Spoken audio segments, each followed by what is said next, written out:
Hi everyone, welcome back. And in this third video, we'll be looking at research. So things like finding and analyzing sources for your assignment.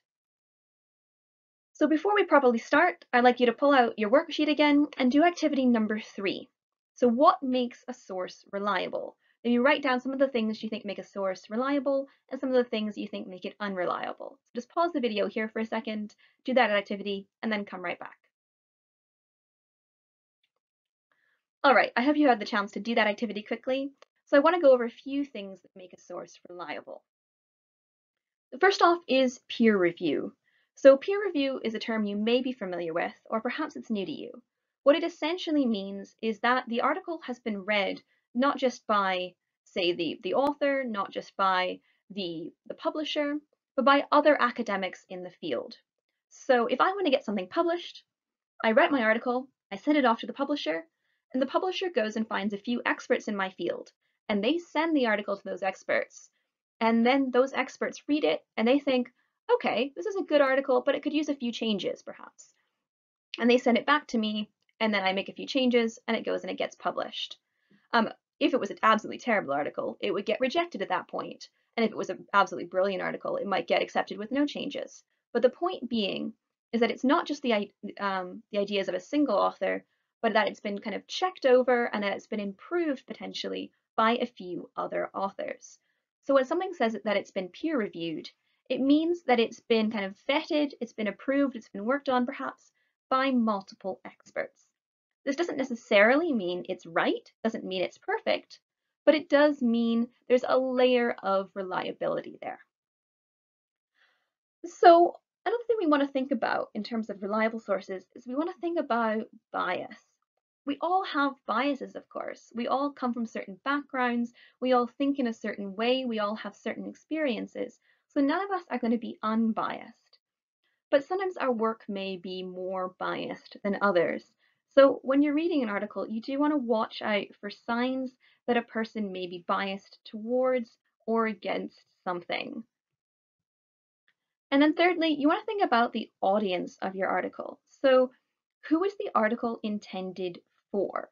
Is it intended for scientific people with scientific minds? Is it intended for professionals, say for nurses?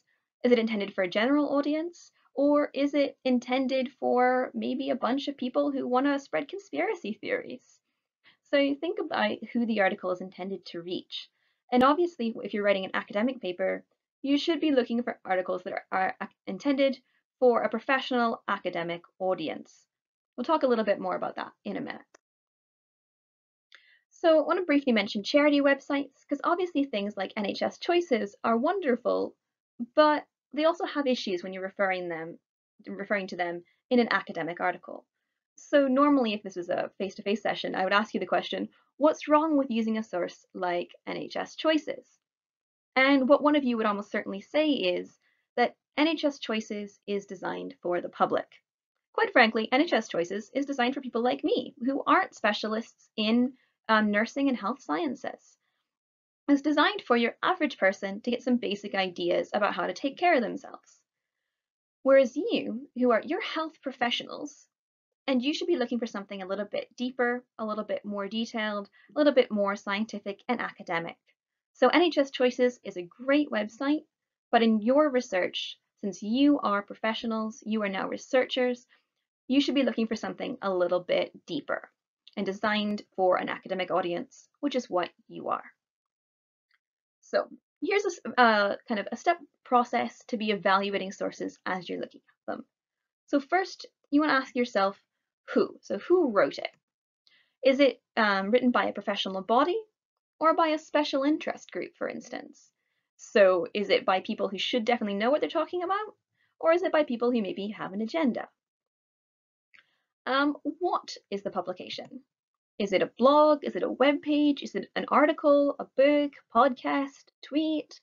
Obviously, some of these forms are more reliable than others.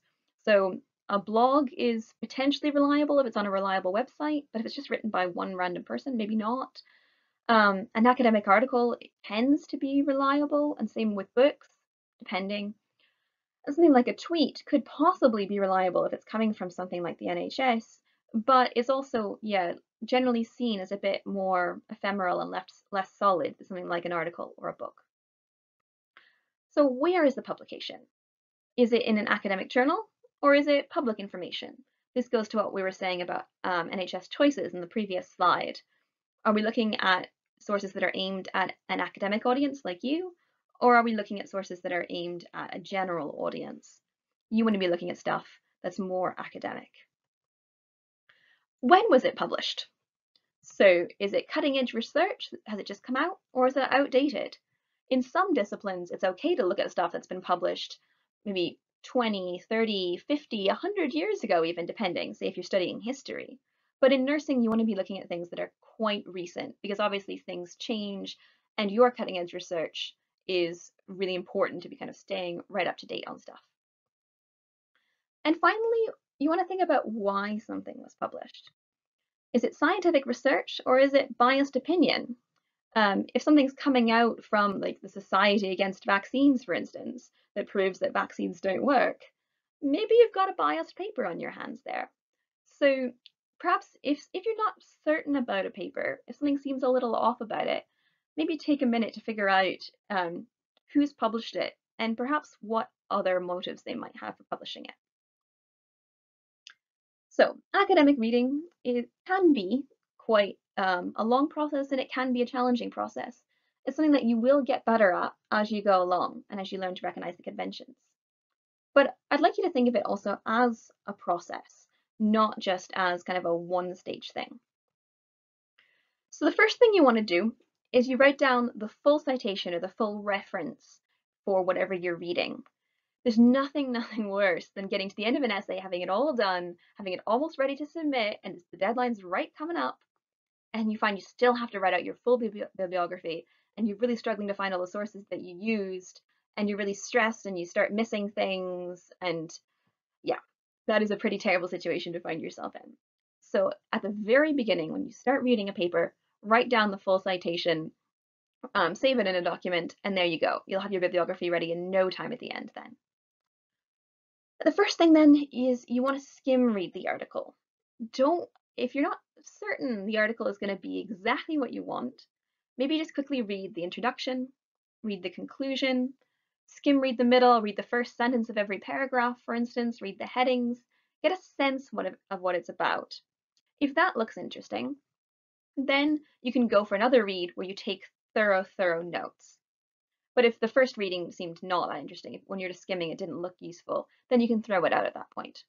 But if it does look useful, take proper notes. Don't just read, because I know for myself, when I just read, this goes back to what we were saying about active and passive learning earlier. If I just read, I quickly find myself losing concentration. And 10 minutes might go by, and I suddenly kind of perk up and realize, wait, what did I actually read in those past 3 pages? I have no idea. So taking thorough notes when you're reading will really help you remember the information. It also helps you avoid plagiarism later on, because sometimes if we don't take good notes, then we might accidentally start writing down in our essays ideas or phrases that we took from something we read, but we've actually forgotten that we got them from somewhere else. So taking really good notes at the reading stage will help you avoid plagiarism later on. So you have to keep track particularly of any direct quotes. And in nursing, you don't tend to do an awful lot of direct quoting in your essays. You tend to do a lot more paraphrasing. So if you're reading an article and a phrase really jumps out at you, in your notes, you want to make sure that you put that in direct quotation marks so that you don't actually accidentally use that same phrase in your essay and then plagiarize totally by accident. This does happen more than you think, and keeping thorough notes will really help you avoid plagiarism. So I just want to ask us at this point, kind of, why do we reference? And maybe you can think of a few quick things in your mind as you're just waiting here. But I want to argue that referencing isn't just something that your lecturers make you do because they're nasty and they want to waste a lot of your time. Referencing actually helps you probably a lot more than you think it does. So first off, it gives credit where credit's due. If you're using someone else's idea, if you're using a fact you got from somewhere else, if you're using someone else's words or phrasings or concepts or building on their scientific studies, whatever you might be doing, you're giving credit to that other person's work, which is only fair in academia. But also, you're not just giving credit to them, you're also giving credit to yourself. Because what you do when you're referencing is you're telling your marker, look, I've read this, I've read that, I have gained ideas from this person, and I'm building on this other person's work. I have the ability to read and understand and to research. So, a huge thing that your marker is looking for whenever they're marking your work is your ability to read and to research. And so every time you reference something, you're actually giving yourself credit by showing just what a good researcher you are. So don't see referencing as something you kind of have to do just to avoid plagiarism. See it as an opportunity to impress your marker. So a really brief note on how to reference just as we finish up here.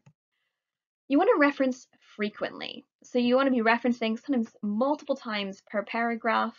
You don't want to just have a handful of citations in your essay, but you want to make sure that everything in your essay that isn't yours, every bit of idea or information that didn't come from your own head or from kind of general common knowledge, you want to make sure all of that is referenced properly.